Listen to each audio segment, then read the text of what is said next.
இன்றே டவுன்லோட் செய்து உங்கள் ஃபேவரட் ஷோக்களை என்ஜாய் பண்ணுங்க. மாமா, என்னாச்சு மாமா?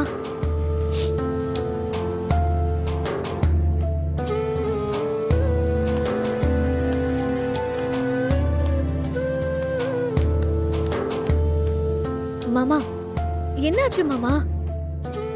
யுஎஸ்ல வேலை கிடைச்சிடும் நம்பிக்கையா இருந்தால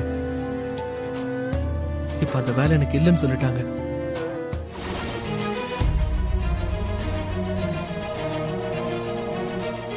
என்னோட எத்தனை நாள் கனவு தெரியுமா? எனக்கு அந்த வேலை கிடைச்சு நான் யுஎஸ்ல போய் செட்டில் ஆகணும் தான் கஷ்டப்பட்டு நான் அங்கேயே தங்கி படிச்சேன். நான் படிக்கும் போது இன்டர்னா அந்த கம்பெனில தான் ஒர்க் பண்ணேன்.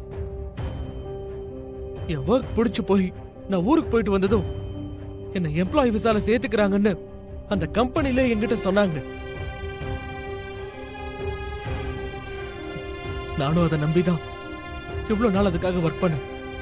நீ கூட பார்த்தல ஏற்காடுல அந்த சிஇஓ எனக்கு வேலை கன்ஃபார்ம்னு சொல்லிட்டு போனார்ல. திரும்பவும் இப்ப ஏஐ ப்ராஜெக்ட் கொடுத்து ஒர்க் பண்ணதா சொன்னாங்க. அதனால எப்படி எனக்கு வேலை கிடைச்சிரும், நான் திரும்ப அமெரிக்காக்கு போயிருவேன் நினைச்சிட்டு இருக்கும் போது எனக்கு வேலை இல்லைன்னு மெயில் வருது.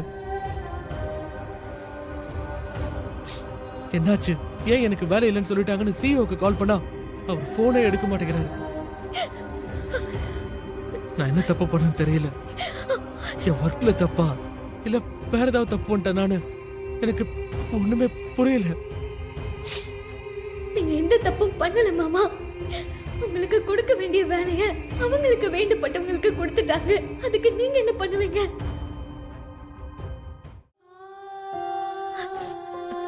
மாமா, உங்களுக்கே தெரியும்ல நீங்க எந்த தப்பும் பண்ணலன்னு. அப்புறம் ஏன் மாமா அழுதுட்டு இருக்கீங்க?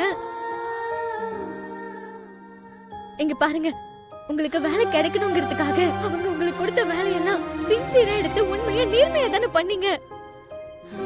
நீங்க இந்த வேலைக்காக நிறைய உழைச்சிருக்கீங்க, இப்பவும் உழைச்சிட்டு தான் இருக்கீங்க. நம்ம முயற்சியும் உண்மையும் நேர்மையும் நம்மளை எப்பவுமே கைவிடாது மாமா. எதை நினைச்சு நம்ம கடுமையா உழைக்கிறோமோ அது நமக்கு கண்டிப்பா கிடைச்சே தீரும். நீங்க வேணா பாருங்க, உங்களுக்கு இல்லைன்னு சொன்ன அதே வேலை உங்களுக்கு திரும்ப வரும். நீங்க ஆசைப்பட்ட மாதிரி நிச்சயமா அமெரிக்காக்கு போவீங்க, அங்க வேலை பாப்பீங்க. தேவையில்லாம மனசுல எதையும் போட்டு குழப்பிக்காதீங்க. நான் சொன்ன மாதிரி உங்களுக்கு கண்டிப்பா வேலை கிடைக்கும். வாங்க மாமா, வாங்க மாமா, வாங்க.